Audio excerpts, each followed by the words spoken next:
Philadelphia is a city with a long history of organized crime. We've already touched on the local criminal underworld on our channel, telling you about the Black Mafia of Philadelphia and the local Italian-American family, the Cosa Nostra. Today, we'll look at another group, commonly referred to as the Junior Black Mafia. They emerged at the very moment when Philly's Black Mafia was broken up and took its place, taking control of almost all drug trafficking in the city.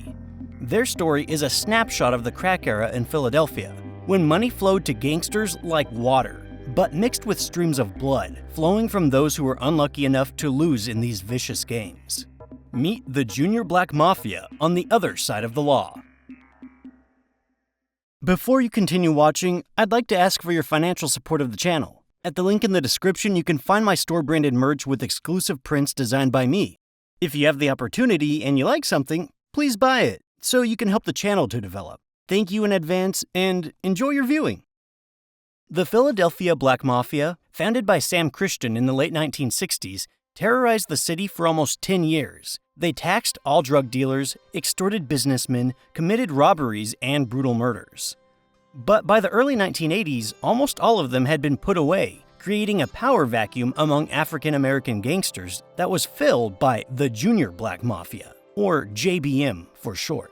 One of them was Aaron Jones. He was born in Philadelphia in the 1960s and witnessed the criminal world firsthand from an early age.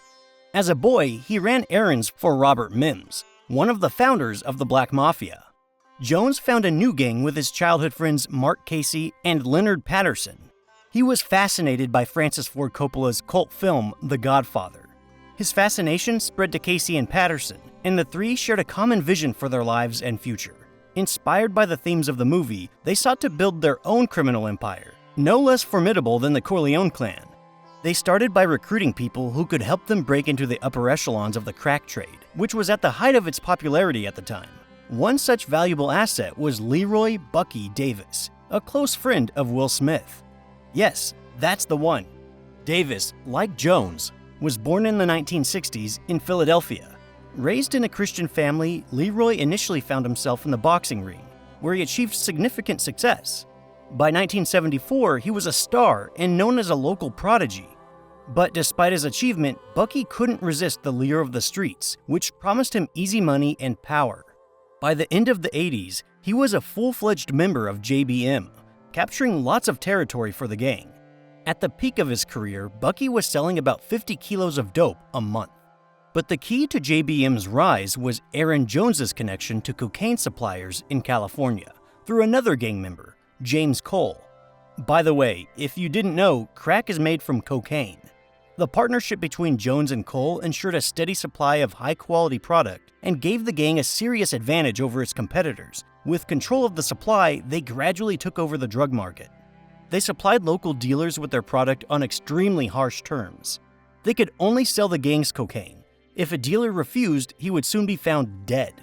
JBM made the famous slogan, "Get down or lay down," its calling card, serving as a warning to competitors and dealers. Everything was done according to the precepts of the original Black Mafia. Later, following the same model, they taxed street dealers, adding this source of income to their drug sales. By the end of the 80s, JBM had expanded its influence to the northwest, south, and southwest of Philadelphia. They built an extensive coke distribution network, with direct links to Colombian drug traffickers and the Italian-American mafia. The gang sought to become the top dog, controlling a significant portion of the heroin, crack, and cocaine trade. Other precepts that Jones followed were from his favorite movie, The Godfather. In 1987, following the model of the Italian mob, JBM created the Commission, a governing body designed to maintain order and make decisions within the organization. It was originally conceived as a meeting of equals, where each member had a say in important matters such as admitting new members and resolving internal conflicts. However, Jones quickly subjugated the commission, taking a position comparable to that of a chairman of the board. This gave him considerable influence over JBM's activities. JBM consolidated its authority in the same way as its predecessors in the Philadelphia Black Mafia, through high-profile murders. The first series of such murders took place in 1988. The first occurred in May. The police received a call around 2 a.m. Upon arriving at the scene, they discovered 4 bodies with gunshot wounds. Among them was a 22-year-old boxer named Gregory, who had been shot several times. His girlfriend was also killed. This was not a random act of violence. It was a message to their own people. This was how JBM resolved internal conflicts and maintained tight control over their business, making it clear that they would not give special treatment to anyone. Another victim was 25-year-old Mark Lisby. This crime was seen as another contract killing organized by JBM, as part of their ongoing attempts to assert dominance over the Philadelphia drug market. Like the previous murders, Lisby's death was not just a simple act of violence, but rather a chilling example of the gang's ruthless tactics. At that point, JBM had been involved in at least 25 murders. The victims were competitors or debtors, as well as their own members suspected of theft, betrayal, or snitching. This was the case with Reginald Rittenberg, one of the gang's lieutenants. Rumors spread that he was stealing, and the gang's leadership had him killed without hesitation. There was also Albert Reagan, a local hustler who decided he wanted to leave JBM. He no longer wanted to share his money with the gang or pay street tributes. That was enough for a hit squad to be sent after him. Reagan was eliminated, and his murder set off a chain reaction. 2 more dealers were eliminated after him. Both had come into conflict with the JBM, which was seen as a challenge to its authority. In the same year, 1988, the leader of the Philadelphia Black Mafia, Sam Christian, was released from prison and attempted to regain his power, but he soon realized that his time was up and stepped down. Later, there was even evidence that he acted as an arbitrator in some JBM conflicts. But while things worked out peacefully for Sam, the JBM soon encountered a rival that had no intention of backing down or negotiating. The gang found itself embroiled in one of the bloodiest conflicts in Philadelphia's history, a war with the Jamaican gang, Shower Posi, known for its severe brutality. Shower Posi sought to expand its influence in the Philadelphia market. The gang got its sinister name from its method of warfare. They showered bullets on their enemies. By the time the Jamaicans set their sights on Philly, they had already established themselves in major cities such as New York and Washington, D.C. Despite keeping everything under control through murder and intimidation, the Junior Black Mafia found themselves facing a gang that was just as violent, if not more so. This conflict was not just a territorial dispute, it was a challenge to JBM. Their reputation was at stake. One of JBM's key players, Blitz, ran the gang's operations with precision and order. He was a strategist, making sure his distribution network remained tight and his dealings active. His schedule was planned down to the last detail. Everything from the supply chain to street sales was calculated. But suddenly, something went wrong. Blitz's regular customers, the dealers he sold to in small quantities, began to disappear. And not just 1 or 2 who might have been arrested or killed, but entire groups. This was not normal. The buyers were loyal to him. Their sudden disappearance wasn't just a blow to his profits, it was an alarm bell. Blitz wasn't the type to ignore signs, especially in a dangerous business like drug dealing, where even small changes could sometimes lead to big problems. Blitz decided to get to the bottom of it. He began scouring the neighborhoods like a real detective, looking for missing customers. He spotted one of them in a pharmacy. The man was acting as if nothing happened. Blitz approached him and, without hesitation, got straight to the point. The customer immediately broke down. He told him that a new gang had appeared in town. Shower Posi had started selling products that were just as good as JBM's, but there was something else. They were feared far more than Jones's Mafia. The streets knew all about the brutality of the Jamaicans. Although Blitz understood that messing with such a gang was no joke, his loyalty to JBM and control over his territory were more important. After gathering all the information he could, he immediately went to his senior, who gave him the go-ahead. Blitz tracked down one of the Jamaican dealers and warned him to stay away from his territory. In response, the Jamaicans shot at Blitz on the same day, killing several of his men. It was a declaration of war. By mid-1989, the streets of Philadelphia had turned into a true battlefield. But that wasn't all. While JBM was at war with Shower Posi, the organization itself was torn apart by internal conflicts. I mentioned the Lieutenant Reginald Rittenberg earlier. He stole, and he paid for it. So did his accomplice, Cedric Rose. 2 months later, 2 more JBM members, Anthony Fletcher and Eric Hurst, were shot dead. One of the shooters was arrested and charged. Raymond Adams, as the hitman was called, ended up in a detention center without bail. His partner, however, managed to escape and remain incognito. Fletcher and Hurst played key roles in the Junior Black Mafia's operations in Southwest Philadelphia. While the police knew about Eric, who was listed in their databases, Anthony had concealed his involvement in the JBM until the very end. Everything changed after his murder.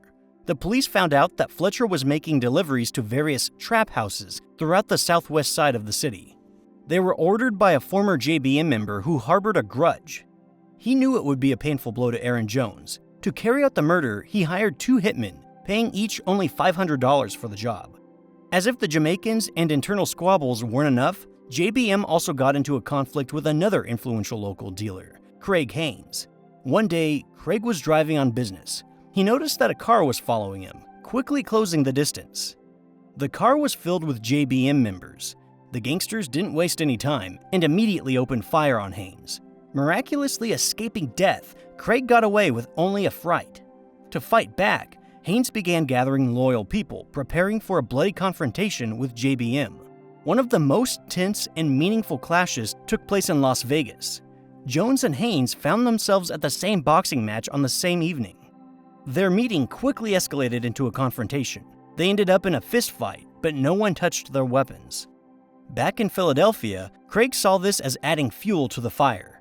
Haynes immediately launched a series of attacks targeting Aaron Jones's closest associates. One of the most tragic episodes of this wave of violence was the murder of a man named Donald Branch. Craig's men mistakenly took Branch for Jones and killed him in cold blood.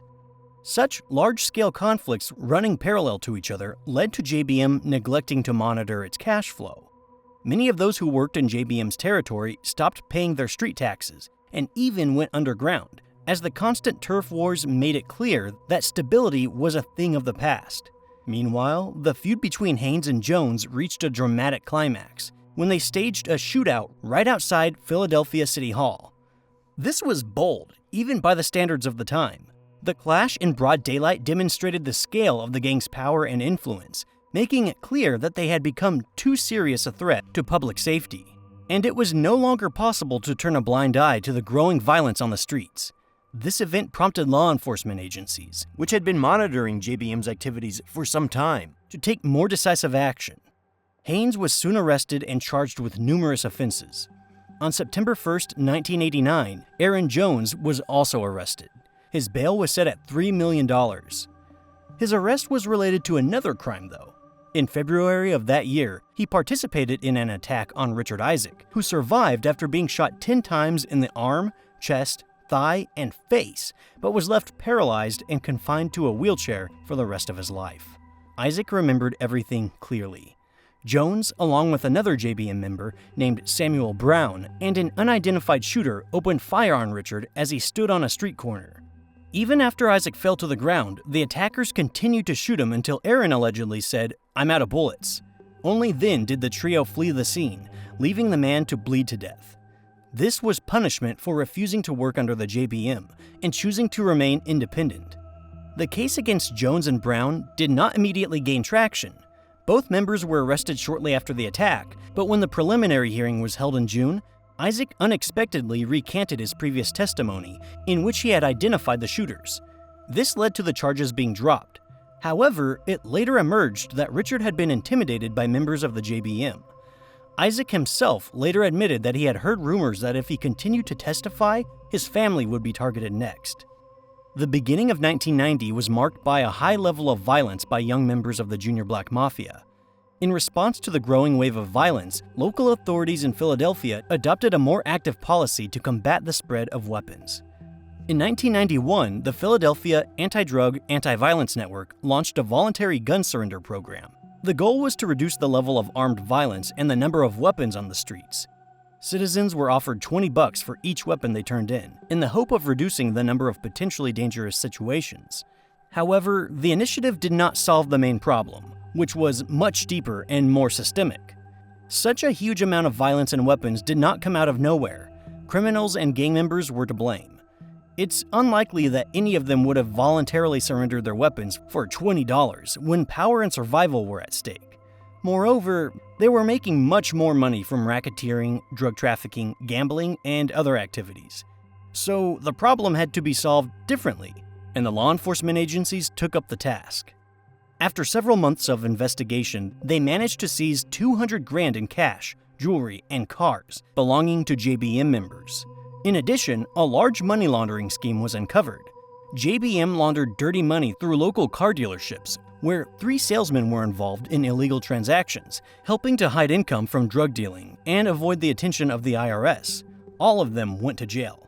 The arrest did not end there. Police charged 4 men linked to cocaine and crack trafficking in Newcastle County in neighboring Delaware. They supplied about a kilogram of powder to Wilmington, Pennsylvania every week. At the time, 1 kilo was valued at approximately $100,000. The defendants were sent to federal prison without bail. Shortly before that, Mark Casey, the man who was expected to take over Haynes' territory if JBM won, was arrested. Later, in October 1989, he died in prison. Casey's death was officially ruled an accident caused by an overdose.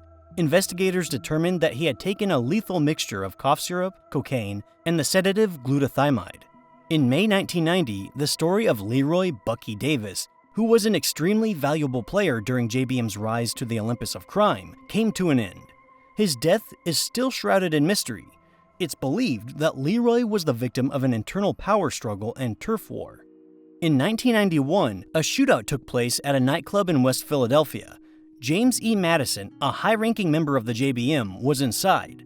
It all started around 1:30 a.m. According to the police, someone insulted a woman accompanying one of the gang's members. Despite his high status, Madison came under heavy fire. He managed to get out of the club but was eventually found in a pool of blood in the parking lot. James was rushed to the hospital, but doctors were unable to save him.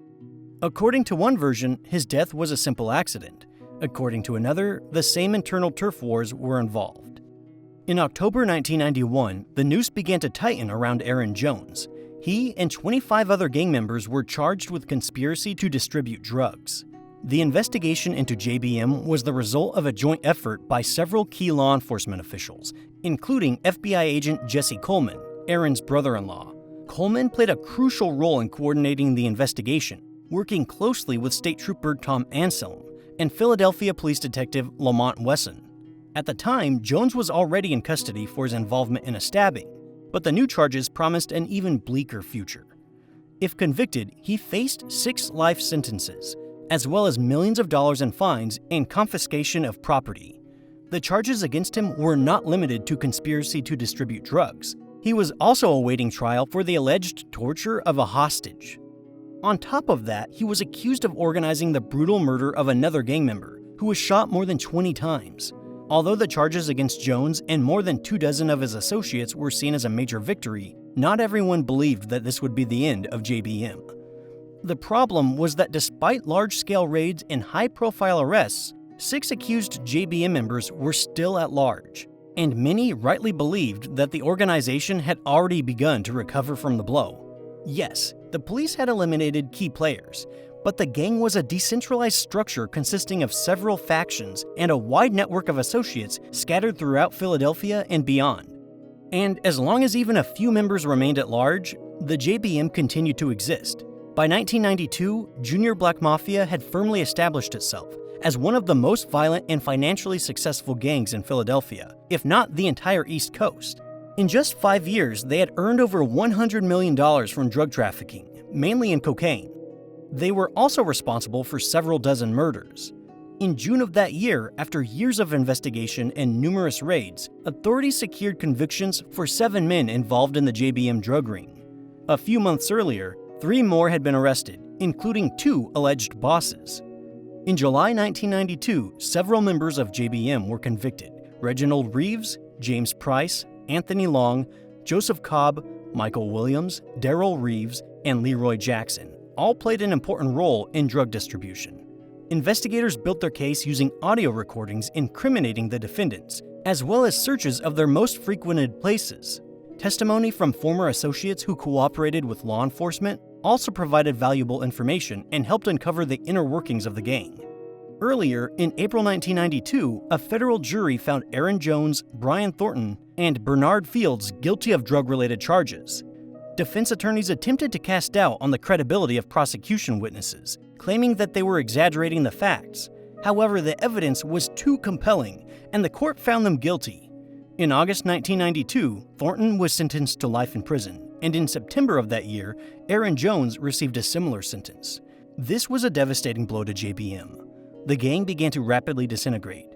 Against the backdrop of its collapse, new independent players emerged, seeking to seize control of the drug trade. The once close-knit and influential group effectively ceased to exist, leaving behind chaos and a power vacuum open for the taking.